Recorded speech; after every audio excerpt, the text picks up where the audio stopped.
దేవుడు ఏమని రాశాడు చూడండి, సామెతలు 5:11. తుదకు నీ మాంసమును ఏనండి అన్న, తుదకు నీ మాంసమును నీ శరీరమును నీ క్షీణించినప్పుడు శరీరము క్షీణించినప్పుడు. అయ్యో ఏనండి అన్న, అయ్యో ఉపదేశము నేనెట్లు త్రోసివేసి ఉపదేశము నేను ఎట్లు తోసివేసి తిని, నా హృదయము నా హృదయము గద్దింపు నెట్లు తృణీకరించి గద్దింపు నేను ఎట్లు తునీకరించదును, నా బోధకుల మాట నా బోధకుల మాట నేను వినకపోతే నేను వినకపోతిని, నా ఉపదేశకులకు నా ఉపదేశకులకు నేను నేను చెవి యొక్కలేదు, నేను సమాజ సంఘముల మధ్య నేను సమాజ సంఘముల మధ్య ఉండునను, ప్రతి విధమైన దౌత్యమునకు లోబడుటకు కొంచెమే ఎడమాయెను వెడమాయను అని నేను చెప్పుకొనుచు మూలుగుచుందును. హల్లెలూయా. చూడండి, నువ్వు చివరికి పాడైపోయినప్పుడు అనుకుంటావంట, అయ్యో తుదకు నీ మాంసము నీ శరీరం క్షీణించిపోయినప్పుడు, అయ్యో సంఘానికి నేను ఎట్లాడమైపోయాను, నా బాధకుల ఉపదేశాన్ని నేను ఎట్లు తునీకరించాను. చావుకుడు ఎన్నో రోజులు బతిమలాడి చెప్పాడు కదా, దైవజనుడు ఎన్నోసార్లు గద్దించి చెప్పాడు కదా, అయ్యో సమాజంలో నేనున్నప్పటికీ సంఘములోంచి పరిశుద్ధులోంచి వాక్యములోంచి నేను ఎట్లు ఎడమైపోతుని. ఎప్పుడు అనుకుంటావు?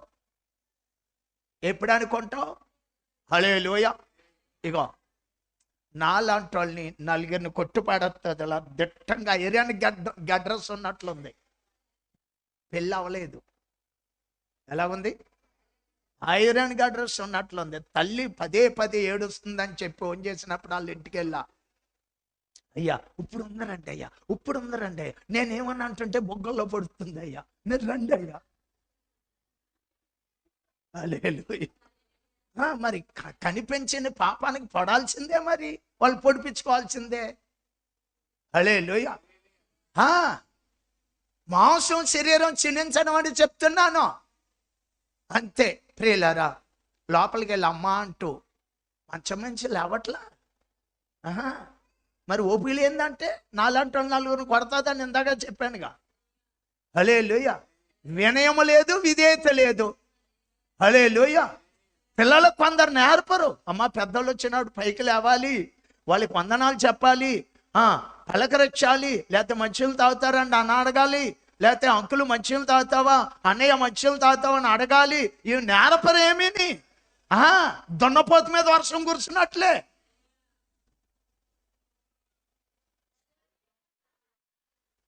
హల్లెలూయా. అమ్మా అన్న లేగలా, ఇలానే నిలబడ్డాను. అమ్మా ఏంట్రా తల్లి కోపంగా ఉన్నావన్నా. ఏయో ఉంటాయి మాకు అంది. 2 మాటలు మాట్లాడుతాండ్రా తల్లి అన్న. ఏంటి అంది. అమ్మ బాధపడుతుందమ్మా, నా మాటనే తల్లి, కొంచెం అది పద్ధతి కాదమ్మా, కుటుంబానికి కూడా కొంచెం కీడే కదమ్మా, కనిపించిన తల్లి తండ్రి అట్టయిన లేడుగమ్మా, తల్లే కదమ్మా మంచి చెడ్డ. ఏమండి పాస్టర్ గారు, మా జీవితం మాకు తెలుసు, మీరు మా కోసం టైం అనవసరంగా హెచ్చించమాకండి, మీరు ఎవరు చెప్పినా నేను వినండి, మీరు ఇట్లాంటివి ఏం మాట్లాడమాకండి, మాకంటూ కొన్ని కోరికలు ఉంటాయండి అంది. దండం పెట్టేసి ఆ తల్లికి ప్రార్థన చేసి వచ్చేసా. సంవత్సరం పోయిన తర్వాత మళ్ళీ ఫోన్ చేసింది ఆ తల్లి. సంవత్సరం పోయిన తర్వాత వెళ్తే ఎంత కాలు ఎంత చెయ్య, అప్పుడు ఆరోగ్యం ఉన్నా పైకి లేగల, ఇప్పుడు లెగిద్దారు అనుకుంటుంది కానీ శరీరం సహకరించట్లేదు. హల్లెలూయా. లెగుతుంది, ఎట్ట అంటుంది, వద్దులేమ్మా పడుకోమ్మ, విశ్రాంతి తీసుకోమ్మ. కళ్ళు బయటకు వచ్చేసినాయి, ఎముకలన్నీ బయటకు వచ్చేసినాయి. అలా నేను అప్పుడు చూసిన బొమ్మేనా ఈ బొమ్మ అనుకున్నాను. తుదకు నీ మాంసము నీ శరీరము క్షీణించినప్పుడు, అయ్యో నా బోధకుల ఉపదేశం నేను ఎట్లు తోసివేసి తిని, సంఘానికి నేను ఎట్లు ఎడమవుతుని అనుకుని ఏడ్చే రోజులు రాకమునిపే మనంగా ఆ ప్రభు జీవితానికి, మన జీవితం ఆ ప్రభు నామానికి సమర్పించుకోవాలి. హల్లెలూయా. ఏంటిది మట్టి గడ్డ, ఏంటిది చిన్న రోగం వస్తే కరిగిపోయా, ఏముంది ఇందులో? ఏనుగు లాంటి వాళ్ళు పీనుగులా తయారవుతున్నారు. హల్లెలూయా. చూడండి ప్రియులారా, ఏంటి దేవుడింట్లో లేడా? ఉంటాడు. హల్లెలూయా. కానీ సంఘం అనేది ఇప్పుడు సమకూర్చబడింది కాదు, ఇది దేవుని చేత ప్రియులారా మోషే ద్వారా దేవుడు సంఘాన్ని సమకూర్చాడు. అప్పటి నుంచి ఓ ప్రత్యక్ష గుడారం అనేది, ఆ సంఘం సమాజముగా కూడుకున్నట్టు అనేది, కూటమి అనేది ప్రియులారా, అంతేకాదు సమాజం అనేది అప్పటి నుంచి ఇలా కూడుకుంటూనే ఉన్నారు. హల్లెలూయా. ఇంట్లో ఉండడా దేవుడు? చర్చికి రావాలా? నేను రాను మానే.